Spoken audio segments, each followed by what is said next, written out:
৭১-এর যুদ্ধ এমন একটা ঘটনা যা একটা দেশকে শুধু ভাগই করেনি, জন্ম দিয়েছিল এক নতুন দেশের, বাংলাদেশ। কিন্তু কিভাবে, কি এমন ঘটেছিল যা দক্ষিণ এশিয়ার পুরো মানচিত্রটাই বদলে দিল? চলুন সেই গল্পটাই আজ একটু খুলে বলা যাক।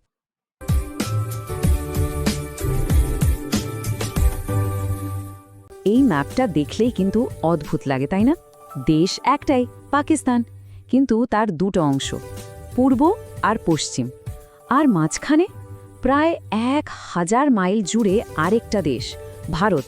ভাবা যায়, এই অদ্ভুত ভূগোলটাই যেন শুরু থেকেই একটা সংঘাতের বীজ বুনে রেখেছিল। তবে হ্যাঁ, সমস্যাটা শুধু এই ১,০০০ মাইলের দূরত্ব ছিল না, একদমই না। ধর্ম এক, ঠিক আছে, কিন্তু ফাটলগুলো ছিল আরও অনেক গভীরে। তো চলুন দেখি এই বিভক্তির শুরুটা ঠিক কোথায় হয়েছিল। দেখুন, কাগজে কলমে দুটো অংশকে এক সুতোয় বেঁধেছিল একটাই জিনিস, ধর্ম, ইসলাম। কিন্তু এর বাইরে ভাষা, সংস্কৃতি, জীবনযাত্রা সবকিছু ছিল একেবারে আলাদা, যেন দুটো ভিন্ন দুনিয়া। একদিকে ১,০০০ বছরের পুরনো সমৃদ্ধ বাঙালি সংস্কৃতি, আর অন্যদিকে পশ্চিম পাকিস্তানি শাসকদের ধ্যান ধারণা। কোনো মিলই ছিল না, সত্যি বলতে। এই যে এত অমিল, এর ফল কি হলো? ক্ষোভ। আর এই ক্ষোভের আগুনকে উস্কে দিয়েছিল মূলত তিনটা জিনিস: ভাষা, টাকা পয়সা মানে অর্থনীতি, আর ক্ষমতা। আর সবচেয়ে বড় কথা হলো, এই প্রত্যেকটা ক্ষেত্রেই পূর্ব পাকিস্তানকে যেন ইচ্ছে করে বঞ্চিত করা হচ্ছিল। শুরুটা হয়েছিল ভাষাকে কেন্দ্র করে। ভাবুন একবার, ১৯৪৮ সাল, পাকিস্তানের প্রতিষ্ঠাতা মোহাম্মদ আলী জিন্নাহ এসে ঘোষণা করলেন, উর্দু এবং একমাত্র উর্দুই হবে পাকিস্তানের রাষ্ট্রভাষা।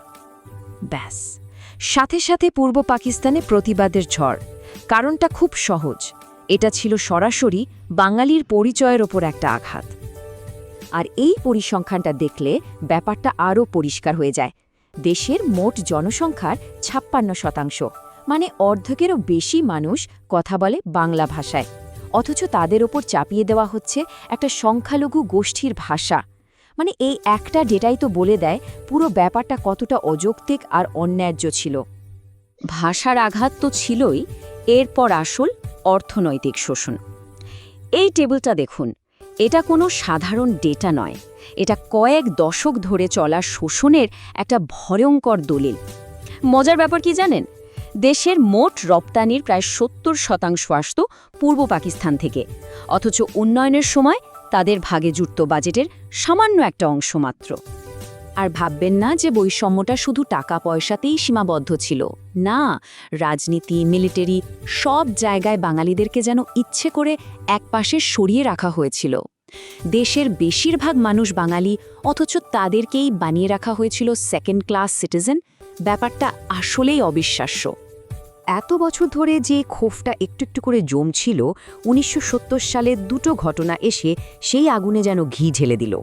একটা প্রাকৃতিক দুর্যোগ আর অন্যটা রাজনৈতিক। আর এই দুটো ঘটনা মিলে পরিস্থিতিকে একেবারে খাদের কিনারায় নিয়ে গেল। প্রথমটা ছিল ১৯৭০ সালের ভোলা সাইক্লোন, এক ভয়ঙ্কর দুর্যোগ, যাতে প্রায় ৫ লাখ মানুষ মারা গিয়েছিল। ৫ লাখ! কিন্তু এর চেয়েও ভয়ঙ্কর ছিল পশ্চিম পাকিস্তানি সরকারের প্রতিক্রিয়া, তাদের চরম অবহেলা, ত্রাণ কাজে উদাসীনতা। এগুলো দেখে বাঙালিদের ক্ষোভ যেন ফেটে পড়ল। এই ভয়াবহ দুর্যোগের ঠিক কয়েক মাস পরেই এলো একটা বিরাট রাজনৈতিক জয়, ১৯৭০-এর সাধারণ নির্বাচন। আর তাতে শেখ মুজিবুর রহমানের আওয়ামী লীগ পেল নিরঙ্কুশ সংখ্যাগরিষ্ঠতা, ১৬৯টা সিটের মধ্যে ১৬৭টা। সাংবিধানিকভাবে সরকার গড়ার অধিকার তো পুরোপুরি তাদেরই। কিন্তু কি হলো? মানুষের দেয়া এই রায়কে, এই গণতন্ত্রকে পুরোপুরি অস্বীকার করা হলো। পশ্চিম পাকিস্তানের শাসকেরা, বিশেষ করে জুলফিকার আলী ভুট্টো, কিছুতেই ক্ষমতা ছাড়তে রাজি হলেন না। ব্যাস, এই এক ঘটনাতেই আলোচনার সব পথ বন্ধ হয়ে গেল। যখন কথা বলার, শান্তিপূর্ণ সমাধানের সব রাস্তা বন্ধ হয়ে যায়, তখন কি আর করার থাকে? একটাই পথ খোলা ছিল, সশস্ত্র প্রতিরোধ। এরপর এলো ১৯৭১-এর সেই অগ্নিঝরা মার্চ মাস। ৭ই মার্চে রেসকোর্স ময়দানে বঙ্গবন্ধুর সেই ঐতিহাসিক ভাষণ। এবারের সংগ্রাম আমাদের মুক্তির সংগ্রাম, এবারের সংগ্রাম স্বাধীনতার সংগ্রাম। এটা ছিল একরকম স্বাধীনতারই ডাক। এর ঠিক পরে ২৫শে মার্চের কালরাতে পাকিস্তানি আর্মি শুরু করল অপারেশন সার্চলাইট, ঘুমন্ত নিরস্ত্র বাঙালির ওপর এক ভয়াবহ গণহত্যা। আর এর জবাবেই ২৬শে মার্চের প্রথম প্রহরে গ্রেফতার হওয়ার ঠিক আগে বঙ্গবন্ধু বাংলাদেশের স্বাধীনতা ঘোষণা করলেন। অপারেশন সার্চলাইট নামটা শুনলে মনে হয় সাধারণ কোনো অপারেশন, কিন্তু আসলে এটা ছিল একটা ঠান্ডা মাথায় করা গণহত্যা। উদ্দেশ্য ছিল একটাই, ভয় দেখিয়ে হত্যা করে বাঙালির স্বাধীনতার স্বপ্নকে একেবারে গুড়িয়ে দেওয়া। কিন্তু হলোটা কি? হলো ঠিক তার উল্টোটা। এই বর্বরতা প্রতিরোধের আগুনকে কমানোর বদলে আরও হাজার গুণ বাড়িয়ে দিল। আর এই ভয়াবহতা কিন্তু বিশ্বের চোখ এড়ায়নি। টাইম ম্যাগাজিনের এই কভারটাই দেখুন। সারা দুনিয়া দেখছিল কিভাবে রক্তের মধ্যে দিয়ে একটা নতুন জাতির জন্ম হচ্ছে। এই গণহত্যার জবাব দিতেই সাধারণ মানুষ, ছাত্র, কৃষক থেকে শুরু করে বাঙালি সেনা আর পুলিশ সদস্যরা মিলে তৈরি করলেন মুক্তিবাহিনী। হ্যাঁ, এটা ছিল একটা অসম লড়াই। একদিকে সুসজ্জিত পাকিস্তানি আর্মি আর অন্যদিকে সাধারণ মানুষের গেরিলা বাহিনী, কিন্তু তাদের বুকে ছিল অদম্য সাহস। এই অসম লড়াই চলল টানা ৯ মাস।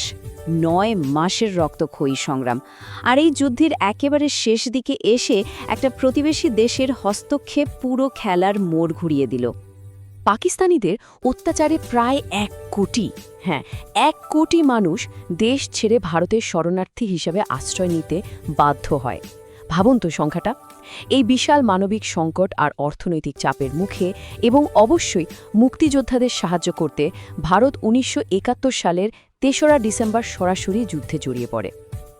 আর ভারত যুদ্ধে নামার পরেই পুরো চিত্রটা অবিশ্বাস্য দ্রুত গতিতে পাল্টে গেল। মাত্র ১৩ দিন। এই ১৩ দিনের মধ্যেই ভারতীয় সেনাবাহিনী আর মুক্তিবাহিনীর যৌথ কমান্ড মানে মিত্রবাহিনী সোজা ঢাকার দোরগোড়ায় পৌঁছে গেল। পাকিস্তানি বাহিনীর পতন তখন শুধু সময়ের অপেক্ষা। এবং সেই দিনটা এলো ১৬ই ডিসেম্বর। ঢাকার সেই রেসকোর্স ময়দানে, যেখানে ৭ই মার্চের ভাষণ হয়েছিল, সেখানেই পাকিস্তানি জেনারেল নিয়াজি সই করলেন আত্মসমর্পণের দলিলে। ৯৩,০০০-এরও বেশি পাকিস্তানি সৈন্য সেদিন যুদ্ধবন্দী হয়। বলা হয় দ্বিতীয় বিশ্বযুদ্ধের পর এত বড় মিলিটারি সারেন্ডার আর হয়নি। অবশেষে বিজয় এলো, কিন্তু এই বিজয়ের জন্য যে দাম চুকাতে হয়েছে তা ছিল কল্পনারও বাইরে। এই ৯ মাসের মানবিক ক্ষতির হিসাবটা সত্যিই ভয়াবহ। এই সংখ্যাগুলো দেখুন। আনুমানিক ৩০ লক্ষ সাধারণ মানুষকে হত্যা করা হয়। ৩০ লক্ষ। এটা ছিল বিংশ শতাব্দীর অন্যতম ভয়ঙ্কর গণহত্যা। দেশের ভেতরেই ঘরছাড়া হয়েছিলেন প্রায় ৩ কোটি মানুষ, আর ভারতে শরণার্থী হয়েছিলেন ১ কোটি। এই সংখ্যাগুলো শুধু সংখ্যা নয়, এগুলো এক একটা গল্প, এক একটা ত্যাগের ইতিহাস। এরাই বলে দেয় এই স্বাধীনতার দামটা আসলে কত। তো এভাবেই আগুন আর রক্তের ভেতর দিয়ে জন্ম নিল একটা নতুন দেশ। কিন্তু একটা প্রশ্ন থেকেই যায়, তাই না?